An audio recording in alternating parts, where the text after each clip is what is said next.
ప్రభుత్వం అధికారంలోకి రాక మునుపు ఏదైతే నారా లోకేష్ యువకులం పాదయాత్రలో మా పార్టీ అధికారంలోకి వస్తే యువతకు మేలు చేస్తామని చెప్పి ప్రగల్భాలు పలికిందో, అదేవిధంగా సంవత్సరానికి 4 లక్షల ఉద్యోగాలని అందిస్తామని చెప్పి ఏటా 5 సంవత్సరాలకు గాను 20 లక్షల ఉద్యోగాలు ఇస్తామని చెప్పి ప్రగల్భాలు పలికి ఏ విధంగా ఈ రోజు పార్టీ అధికారంలోకి వచ్చిన తర్వాత యువతను మోసం చేసిందో ఒకసారి చూద్దాం.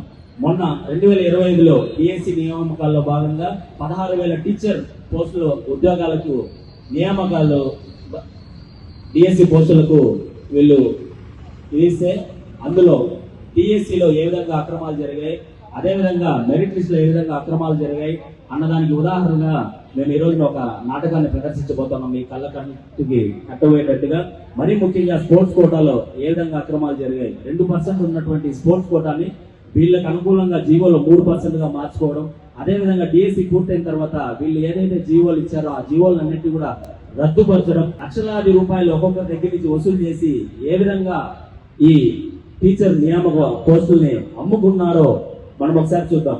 ఇక్కడ ఒక వేలంపాటు జరుగుతుంది. ఈ వేలంపాటులో మనకి ఇక్కడ భూములను వేలం వేయడం లేదు, బంగారాన్ని వేలం వేయడం లేదు. సంతలో గొర్రెలను ఏ విధంగా అయితే వేలం చేస్తారో అదే విధంగా ఈ టీచర్ పోస్టుల నియామకాలలో కూడా ఎవరు ఎంతకు పాడుకుంటే వాళ్ళకి ఇవ్వడం జరిగింది. మనం ఇప్పుడు ఒకసారి ఈ నాటకాన్ని మీకు ప్రత్యక్షంగా చూద్దాం. టీచర్ ఉద్యోగాల వేలం పాటికి చదవండి. నీటి తప్పలేదు, ఉద్యోగ తప్పలేదు, సర్టిఫికేట్ తప్పలేదు, రాత పరిస్థితి తప్పలేదు. క్యాష్ పట్టండి, ఉద్యోగం పట్టండి. ఇక్కడ క్యాండిడేట్ రెడీగా ఉన్నారు, సర్టిఫికేట్స్ రెడీ కూడా, లెక్కలు రెడీగా ఉంది సార్. సర్టిఫికేట్లన్నీ వెరిఫై చేయాలి, తర్వాత మెరిట్ లిస్ట్ కూడా వెరిఫై చేస్తాం సార్. నీ పని సర్టిఫికేట్ వెరిఫై చేయడం, నా పని పేమెంట్ చూస్తాం, ఉద్యోగాల అపాయింట్మెంట్ ఇవ్వడం. ఎవరైతే ఆయన రమ్మని చెప్పండి. ఇది ఒకసారి చెక్ చేయండి సార్. ఇది ఖమ్మం డిస్టిక్ లో 2013లో అక్కడ కాంపిటీషన్ జరిగినట్టుంది సార్. మన రికార్డుల ప్రకారం జరిగితే అసలు ఎక్కడ ఆ సంవత్సరంలో కాంపిటీషన్ అనేది జరగలేదు. కాబట్టి ఇది ఫేక్ సర్టిఫికేట్ గా నేను భావిస్తున్నాను సార్. ఏమైందంట ఆల్రెడీ లెక్క 20 లక్షలు అందింది సార్. నీకు దాంతో సర్టిఫికేట్ మీద స్టాంప్ చేసి తమ్ముడు నీకు ఉద్యోగం ఏ విధంగా వచ్చిందో తెలుసు కదా. తెలుగుదేశం పార్టీకి, చంద్రబాబు నాయుడికి జీవితాంతం నువ్వు పనిచేయాలి.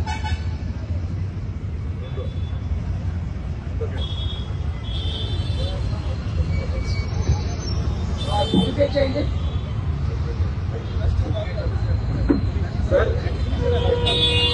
ఇది 28-29 నవంబర్ 2014లో కాంపిటీషన్ జరిగింది సార్.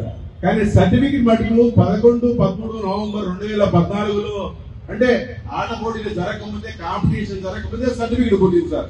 ఇది కూడా ఫేక్ సర్టిఫికెట్ నా అభిప్రాయం సార్.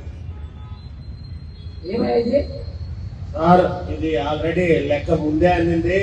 అడ్వాన్స్ పేమెంట్ ఎప్పుడు డిఎస్సి నోటిఫికేషన్ రాకముందే ఇచ్చేసారు సార్. మనం ఆలోచించకుండా జాబ్ చేయొచ్చు సార్. సర్టిఫికేట్ చెప్పాను కదా, ఆ రెండో ఆలోచన లేకుండా సర్టిఫికేట్ స్టార్ట్ చేసి చేయకూడదా? ఏం కర్మరా బాబు, ఈ ఫేక్ సర్టిఫికేట్ నా జీవితంలో డిఎస్సి.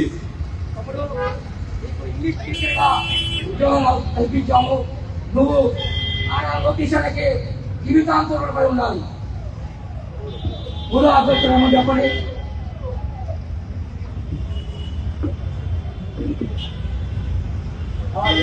చేయండి సార్. ఈ సర్టిఫికెట్ చూస్తే అంతా వెరిఫై చేశాం సార్.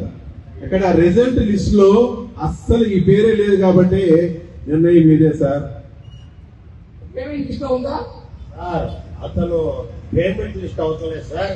అందరికన్నా పేమెంట్ ఎక్కువ కట్టిన లిస్ట్ లో ఉన్నాడు సార్. మనకు కావాల్సిందే మీరు జనం ఆలోచించకుండా ఆ సర్టిఫికేట్ మీద స్టాంప్ చేసి ఇవ్వయా. సర్టిఫికెట్ లోనే సరే సార్, మనల్ని ఎవరయ్యా అడిగేది?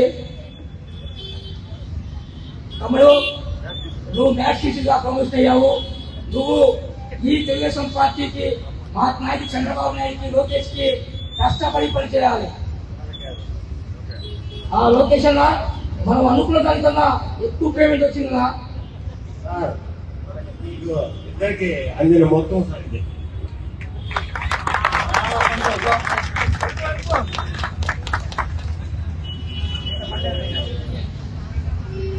చూశారు కదా, మన పిల్లలకి చదువులు చెప్పాల్సినటువంటి ఉద్యోగాల పోస్టులు ఏ విధంగా స్పోర్ట్స్ లో దండ సర్టిఫికేట్లతో కోట్లాది రూపాయల్ని దండుకొని నారా లోకేష్ యువతను మోసం చేస్తూ వాళ్ళకి ఉద్యోగ భర్తీ చేశారో చూశారు.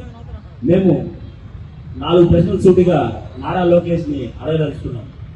అసలు 2013 ఖమ్మంలో అసలు ఛాంపియన్షిప్ జరగలేదని అధికారులు చెప్తుంటే మీరు ఆ సర్టిఫికేట్ ని ఎలా ఆమోదించారన్నది మా మొదటి అంశం.